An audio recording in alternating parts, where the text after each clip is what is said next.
अस्सलाम वालेकुम, welcome to my channel let's cook with Ash. आज मैं आपसे शेयर कर रही हूँ ईद स्पेशल फ़िरनी की रेसिपी। एक मज़ेदार फ़िरनी किस तरीके से बनेगी उसके लिए आप वीडियो को स्टेप बाय स्टेप फॉलो कीजिएगा।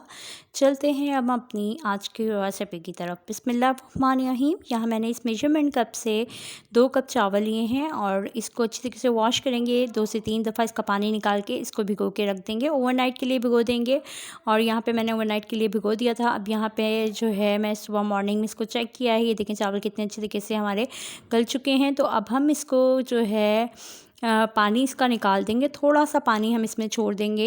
ये देखें मैं आपके सामने ही इसको पानी निकाल रही हूँ। थोड़ा सा पानी मैं इसमें रहने दूँगी जिसमें हम मिक्सर ब्लेंडर जो है उसके अंदर हम इसको ब्लेंड कर देंगे और बिल्कुल इसकी पेस्ट बना लेंगे। अब यहाँ मैं ये इसी पानी में जो उसका थोड़ा बहुत छोड़ा था पानी उसी के अंदर इसकी पेस्ट बनाऊँगी। यहाँ मैं चावल इसमें ऐड कर रही हूँ। ऐड करने के साथ ही अब हम इसको चलाएँगे। इसको बंद करने के बाद मैंने इसको चला दिया है। चलाने के बाद जैसे ही ये हो जाएंगे अच्छी तरीके से बिल्कुल बारीक सी पेस्ट बनानी है। यहाँ मैं आपके सामने ही इसकी पेस्ट बना रही हूँ और किस तरीके की पेस्ट बन जाएगी तो आप समझ जाइएगा कि रेडी हो चुकी है। अब यहाँ जो है ये हो चुकी है तो मैं आपको इसकी पेस्ट के ये देखें किस तरह की पेस्ट बनी है। बिल्कुल ही जो है बहुत ज़बरदस्त पेस्ट बन चुकी है। एक चावल का दाना भी नज़र नहीं आ रहा। ये रेडी है और उसके साथ ही अब हम जो है एक पतीली को मैंने चूल्हे के ऊपर रख दिया, फ्लेम को ऑन कर दिया है और उसके साथ ही अब हम यहाँ पे मिल्क ऐड करेंगे। इसमें मैं यहाँ पर ऑल पर मिल्क यूज़ कर रही हूँ। आप जो है खुला दूध भी यूज़ कर सकते हैं। यहाँ पे मैंने एक जो है 2 लीटर जो है दूध यूज़ करूँगी। यहाँ मैंने 1 लीटर दूध इसमें ऐड कर रही हूँ आपके सामने ही। और उसके साथ ही मैं अगेन एक और जो है 1 लीटर और दूध इसमें यूज़ करूँगी और ये आपके सामने मैं 1 और लीटर जो है दूध इसमें ऐड कर रही हूँ।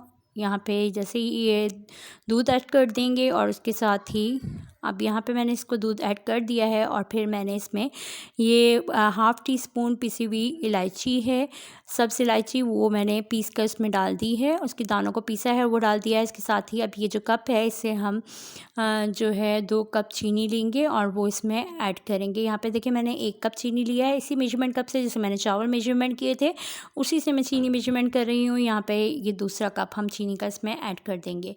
ऐड करने के साथ ही अब जो है ये मैं साइड पे रख लूँगी और उसके साथ ही अब यहाँ पे दूध जो है जैसे ही ये देखें दूध थोड़ा सा बॉयल की तरफ जाएगा तो फिर हम इसमें चीनी ऐड कर देंगे। अब मैंने इलायची डाल के इसको हिला रही हूँ, अच्छी तरीके से हिला रही हूँ। अब यहाँ मैं चीनी ऐड कर रही हूँ। ऐड करने के साथ ही इसको 2 से 3 मिनट तक, जब तक कि चीनी जो है डिज़ोल्व नहीं हो जाती, तब तक हम जो है इसको अच्छी तरीके से मिक्स आउट हो जाएगी। जब तक हम इसको हिलाएंगे और हिलाने के साथ ही अब हम जो है इसमें ये जो मैंने पेस्ट बना के रखी थी चावलों की वो इसमें डाल देंगे और यहाँ मैं इसमें ऐड कर रही हूँ। और उसके साथ आपने चम्मच हिलाते जाना है क्योंकि ये बहुत जल्दी नीचे लग जाते हैं और फिर टेस्ट भी बहुत बुरा आता है। इसी तरह मैं जिस तरह हिला रही हूँ आहिस्ता आहिस्ता इसको हिलाते जाएंगे और हिलाने के साथ ही अब हम देखें कि इसकी आहिस्ता आहिस्ता इसकी कंसिस्टेंसी जो है वो गाढ़ी होने लग जाएगी। और यहाँ पे ये देखें कि ये आहिस्ता आहिस्ता गाढ़ी हो रही है हमारी जो फ़िरनी है और ये देखें कितनी अच्छी जो है हमारी गाढ़ी होती जा रही है। तो अब हम इस स्टेज के ऊपर आके जब ये थोड़ी गाढ़ी हो जाएगी तो अब यहाँ ये फीका खोया है, ये 1 पाव फीका खोया है वो हम इसमें ऐड कर देंगे।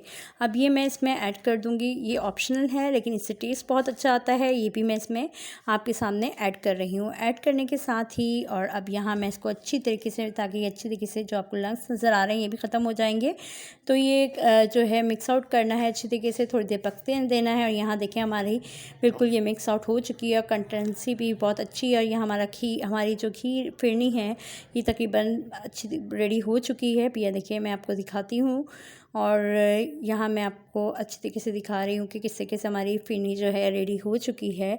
और यहाँ पे अब हम ये देखिए कितना अच्छा टेक्सचर आ चुका है। और अब इस जगह इस स्टेज पर आके अब हम इसको जो है ये देखें बस इसी तरीके से हमने रखना है। तो अब हम इसको जो है फ्लेम को जो है बंद कर देंगे और अब यहाँ हम इसको फ्लेम को बंद कर चुकी हूँ।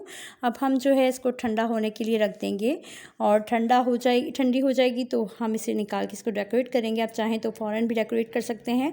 यहाँ ये जो है थोड़ी रूम टेम्परेचर पर आ चुकी है तो फिर अब हम इसको किसी बाउल में डाल लेंगे। और यहाँ मैं डेकोरेशन कर रही हूँ, मैंने थोड़ा सा खोया लिया है और उससे इसकी साइडों पर डेकोरेशन कर रही हूँ। और उसके साथ ही यहाँ देखिए मैं आपके सामने ही इसकी डेकोरेशन कर रही हूँ। इसी से डेकोरेशन करेंगे और इसके साथ ही मैंने कुछ बादाम लिए थे और उसको काट लिया है और उससे मैं डेकोरेशन कर रही हूँ। आप अपनी चॉइस से जैसे आपको पसंद हो वैसे कर सकते हैं। और यहाँ डेकोरेशन कंप्लीट हो गई है। आप भी इस रेसिपी को ज़रूर ट्राई कीजिएगा और हमें इसका फ़ीडबैक भी दीजिएगा और दुआ में हमेशा की तरह याद रखिएगा। अल्लाह हाफ़िज़।